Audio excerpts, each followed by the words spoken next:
Good morning. We'll continue with page 175 from the book Inside of a Dog. Noble Mind.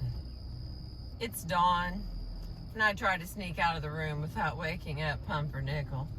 I can see her eyes, so dark they're camouflaged against her black fur. Head rests peacefully between her legs. At the door, I think I've made it, tiptoed and breath held to avoid her radar. But then I see it, the swell of her lifted eyebrows tracking my path. She's on to me. The dog, as we've seen, is a master looker, a skilled user of attention.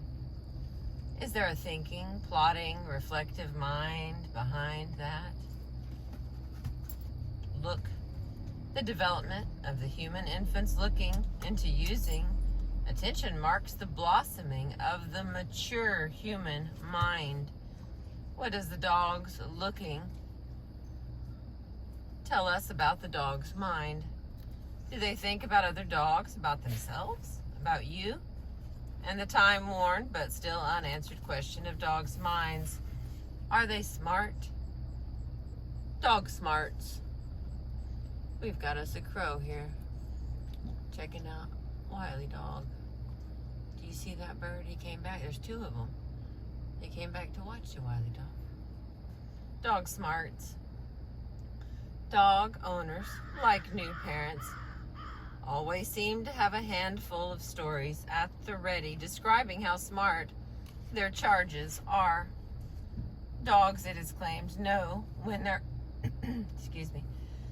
Dogs, it is claimed, know when their owners are going out and when they are coming home. They know how to hoodwink us, and they know how to beguile us. News reports buzz with the latest discovery of the intelligence of dogs, of their ability to use words, count, or call 911 in an emergency. To verify this anecdotal impression, some have designed so-called intelligence tests for dogs. We're all familiar with intelligence tests for humans. Pen and paper creations that require you to solve SAT-like problems of word choice, spatial relationships, and reasoning. There are questions that test your memory, your vocabulary, your declining math skills, and your simple pattern-finding ability and attention to detail. Even putting aside whether the result is a fair assessment of intelligence, the design does not translate obviously to testing dogs. So revisions are made. Instead of tests,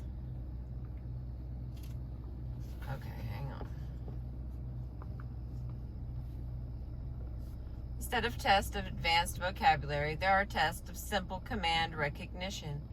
Instead of repeating a list of digits read aloud, a dog may be asked to remember where a treat was hidden.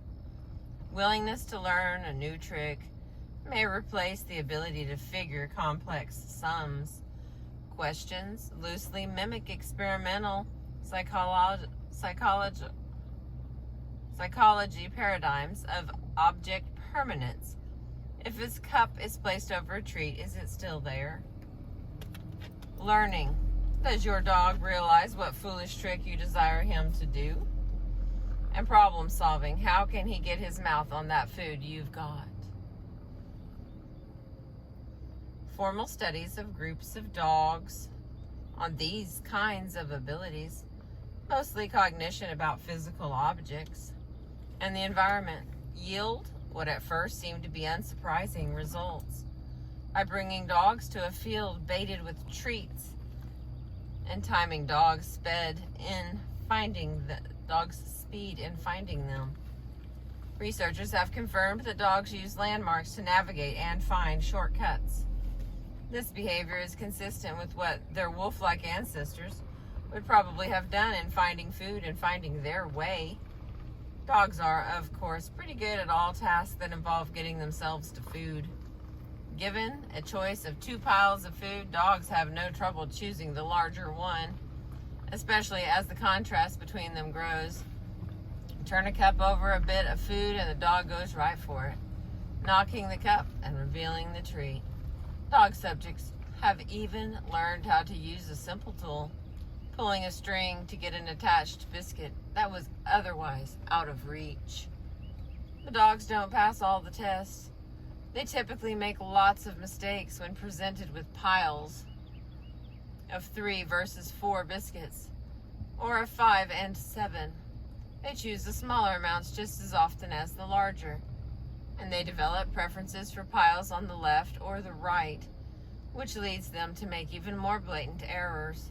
Similarly, their skill at finding hidden food gets worse as the hiding gets more complicated, and their tool use also starts to look less impressive as the trials get trickier. When there are 2 strings and only one more distant one is attached to the alluring biscuits, dogs nonetheless go for the nearest stringer, the one attached to nothing. They don't seem to understand the string as a tool, as a means to an end. Indeed, they may have succeeded in the original case simply by pawing and mouthing at the problem until accidentally solving it. A dog owner tallying her dog's scores in these dog intelligence tests might find that he's scoring closer to dim but happy than top of the obedience class. Is that it then? Is he not smart after all? A closer look at the intelligence test and the psychological experiments reveals a flaw. They are unintentionally rigged against dogs. The flaw is in the experimentation method, not in the experimented dogs. It has to do with the very presence of people, experimenters are or owners. Let's look more closely at a typical experimental setup. It might begin as follows. A dog is sitting at attention and being restrained by a leash. An experimenter comes before him and shows him a great new toy. The dog loves new toys. Asterisk.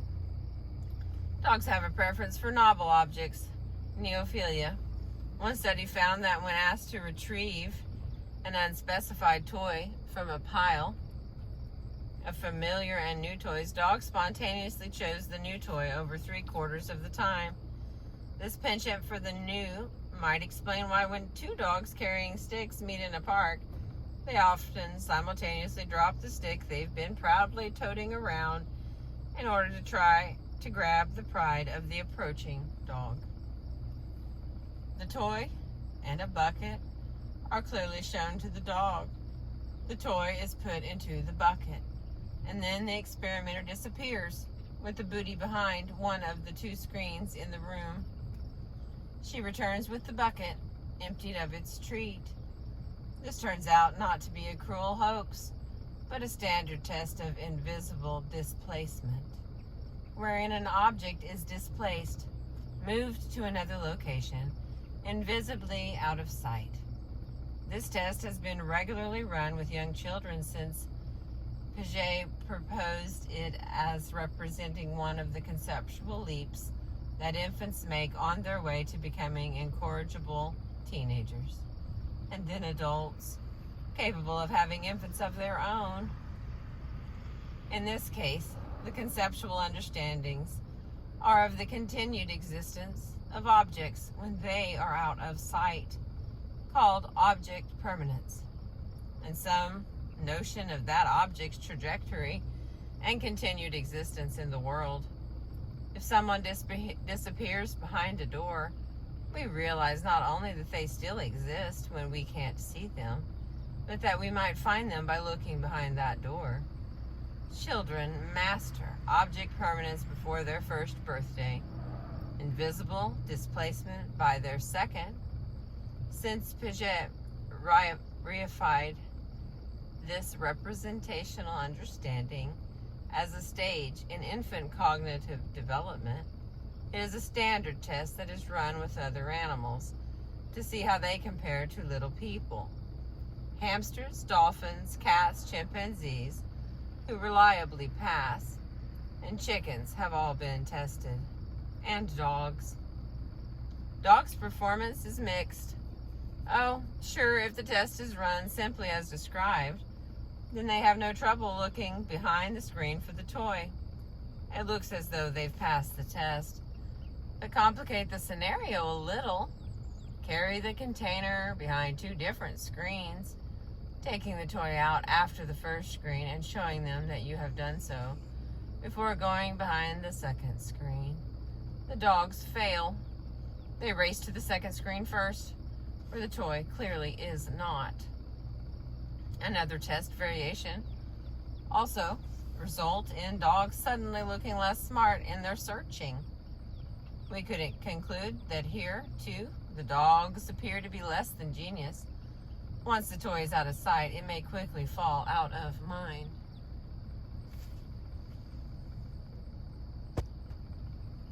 The very fact that dogs do succeed sometimes renders that conclusion suspect. Instead, their behavior points to 2 explanations. First, it is likely that dogs remember the toy, but do not engage in detailed consideration of what its path might be when it vanishes. Though some dogs are indisputably keen to keep track of a toy, dogs nonetheless regard objects in their environment very differently than humans do. Significantly, what wolves and dogs do with objects is limited. Some objects are eaten and some are played with. Neither interaction requires complex rumination on the object.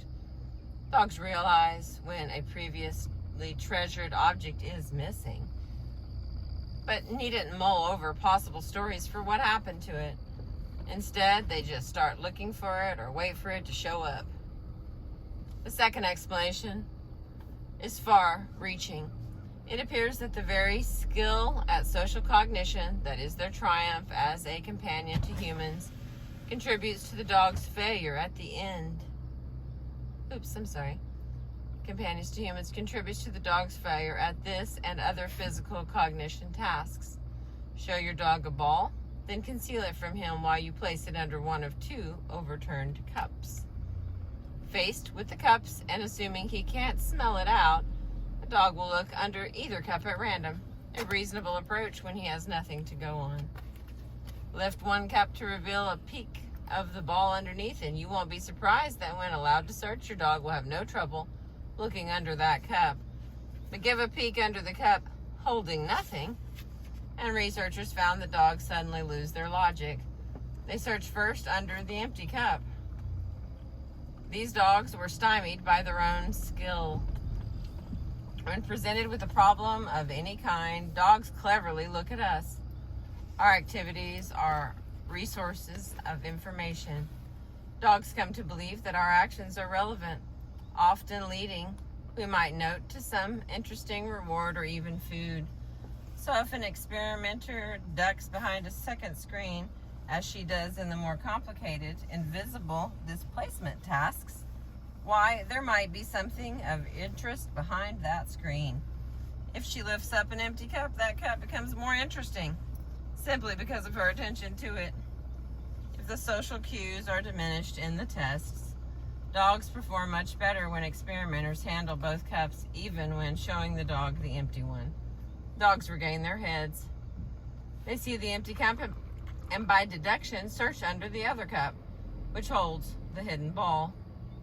Similarly, dogs who are less well socialized, such as yard dogs, kept outside for most of their hours, also set right to the problem, while dogs who live inside the house more often plead quietly with their owners to help.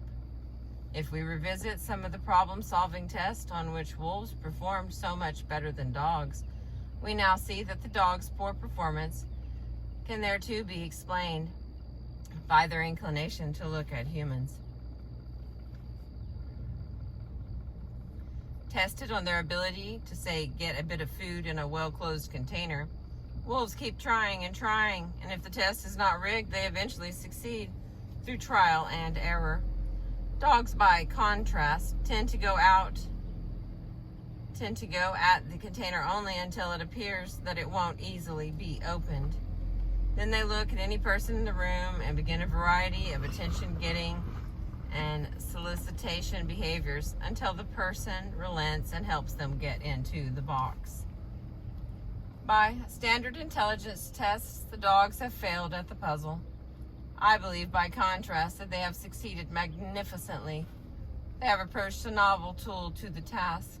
They have applied a novel tool to the task. We are that tool. Dogs have learned us, and they see us as fine general-purpose tools, useful for protection, acquiring food, providing a company, providing companionship. We solve the puzzles of closed doors and empty water dishes. In the folk of psychology of dogs, we humans are brilliant enough to extract hopelessly tangled leashes from around trees. We can magically transport them to higher or lower heights as needed.